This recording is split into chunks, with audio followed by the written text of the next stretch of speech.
Do you know the tragic tale of how the gods punished Tantalus with eternal thirst and hunger? In the heart of Greek mythology lies the story of Tantalus, a once favored king who dined with the gods themselves. His crime, however, was so unspeakable that the gods condemned him to a fate worse than death. His punishment was eternal, a torturous existence where relief was always just out of reach. But what could he have done to anger the gods so deeply? Tantalus, the mighty king of Sipylus, stood tall, his robes of royal purple flowing down his broad frame, his dark eyes gleaming with pride. He had been granted a privilege few mortals could dream of, seated at the divine table of Mount Olympus, where the air shimmered with ethereal light, and the gods themselves partook in heavenly feasts. His rich golden hair caught the flicker of ambrosial flames as he exchanged words with Zeus, the thunderous king of the gods, who had once placed great trust in him. But within Tantalus, arrogance grew, festering like a slow poison. Surely, he mused, gazing at the gods around him, I am their equal. Consumed by this pride, Tantalus devised a plan, one born of madness and cruelty. In his opulent halls he gazed upon his son, Pelops, a youth with a face as radiant as dawn itself, and made the unthinkable decision. Let me test their so-called wisdom, he whispered, his voice trembling with twisted intent. He sacrificed his innocent child and prepared a gruesome feast for the gods, his hands steady as he served the abomination on gleaming silver platters. As Tantalus stood before the gods, his heart pounded with anticipation. Let them prove their power now, he murmured under his breath, a wicked glint in his eye. The table grew eerily still, the celestial beings, immortal, ageless, their forms glowing with divine light, looked upon the meal, their expressions slowly darkening. The gods, in their infinite wisdom, saw through Tantalus's vile deceit with swift clarity. Seated around the grand gleaming table, their faces twisted in shock and revulsion, the golden halls of Olympus fell into a chilling silence. Demeter, her form cloaked in sorrow for her lost daughter, Persephone, absently lifted a small morsel, Pelops' shoulder, without realizing its grim nature. The rest of the gods recoiled, their expressions dark with fury. Zeus, towering and majestic, with eyes burning like the fires of judgment, rose from his throne. His great beard, as white as the clouds, trembled with his rising anger. You dare mock us? He thundered, his voice echoing like the roll of a storm across the heavens. His mighty hand clenched, and the very pillars of Olympus trembled under the weight of his wrath. The gods, each draped in divine light, exchanged grim glances, awaiting Zeus' final decree. You have committed a sin beyond forgiveness, Zeus declared, his gaze piercing Tantalus. For this grievous act you shall be cast into a place where your suffering shall know no end. Forever shall you thirst, forever shall you hunger, yet relief shall forever elude you. The air seemed to freeze as Zeus sealed Tantalus's fate, his words eternal, heavy with divine justice. For his unspeakable crime, Tantalus was cast into the depths of Tartarus, where eternal torment awaited him. He stood in a shallow pool, its waters cool and crystal clear, shimmering beneath the dim, otherworldly light. His once proud form, tall and noble, now withered and gaunt, trembled with thirst. Each time he bent to drink, the waters, like a cruel mirage, slipped away from his fingertips, vanishing into the earth before his parched lips could touch them. The cold air filled with the mocking scent of life. Above him, fruit trees bowed low, their branches heavy with figs, pomegranates, and olives. The ripe fragrance enveloped him, sweet and intoxicating, making his stomach churn with unbearable hunger. Tantalus reached for them, his hands shaking, desperation in his sunken eyes. But as his fingers brushed the fruit, the branches recoiled, lifting out of reach as though alive with their own cruel will. Why must I suffer so? Tantalus whispered, his voice hoarse, echoing through the desolate void. The only answer was the silence of Tartarus, the eternal witness to his unending agony. His punishment was not only in body but in spirit, to live forever in sight of relief that would never come.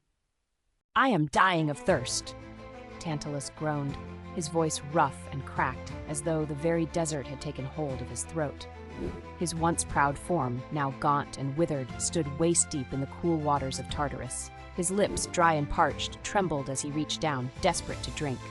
Yet, as his hands touched the water's surface, it vanished, sinking away into the earth like a cruel mirage.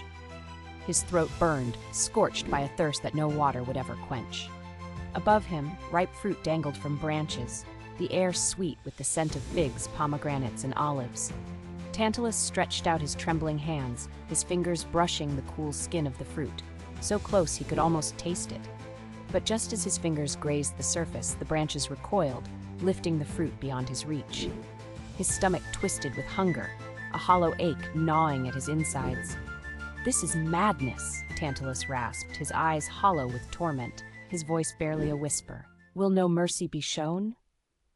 But the gods remained silent, their gaze fixed upon him from the heavens.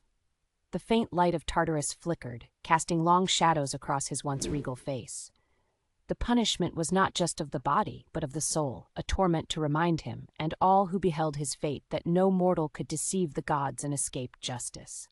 Days turned into months, months into centuries, and still, Tantalus lingered in his eternal torment. His once regal form, tall and proud with broad shoulders and noble bearing, had withered to a gaunt shadow.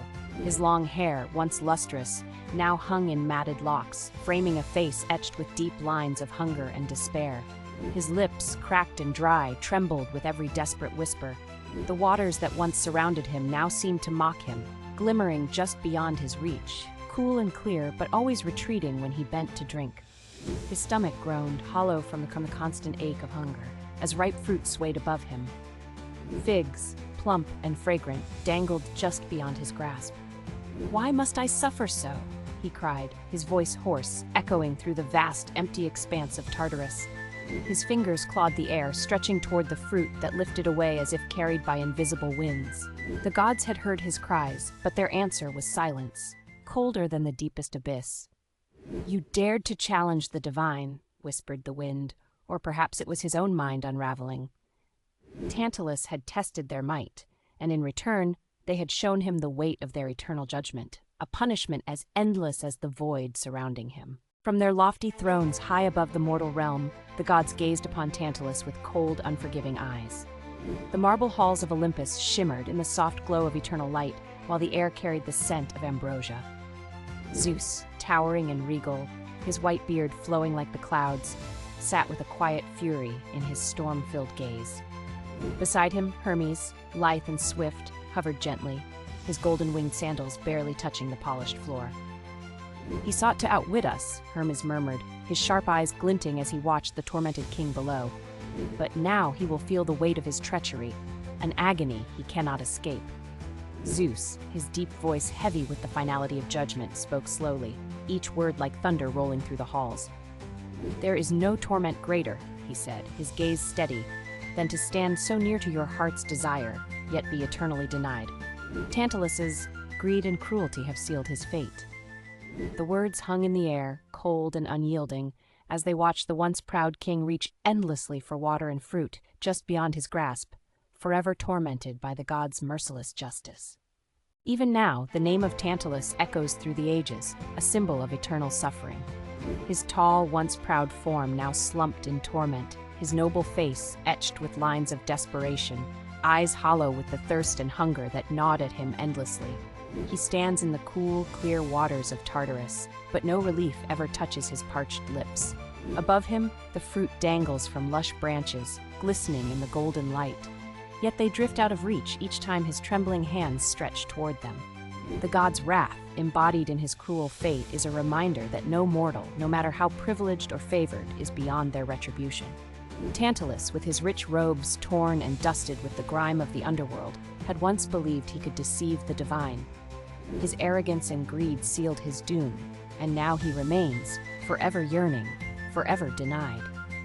"Why must I endure this?" He would cry into the empty void, but the only answer was the endless cycle of thirst and hunger. His punishment, stark and unforgiving, stands as a testament to divine justice, a tale whispered across time, warning all who would dare defy the gods.